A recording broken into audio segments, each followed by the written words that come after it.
ভোর থেকে শুরু হয় বেচাকেনা। দূর দূরান্ত থেকে ব্যবসায়ীরা আসেন টাটকা টাটকা শাকসবজি, গ্রামীণ ফলমূল ও তাজা মাছ নিয়ে। আসেন ব্যবসায়ীরা খুব ভোরে এখানে বেচাকেনা করার জন্য। ক্রেতারাও আসেন এখানে খুব ভোরে তাদের প্রয়োজনীয় বাজার করার জন্য। প্রিয় দর্শক, এই বাজারটি ঢাকা বেলি রোডের মুখে অবস্থিত।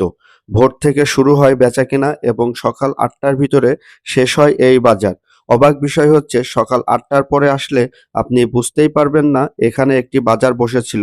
সকল কিছু পরিষ্কার করে থাকেন পরিষ্কার কর্মীরা। প্রিয় দর্শক, এই বাজারে সকল কিছু টাটকা ও ফ্রেশ পাওয়া যায়। আপনি শাকসবজি, মাছ-মাংস সবকিছু ফ্রেশ পাবেন এই বাজারে।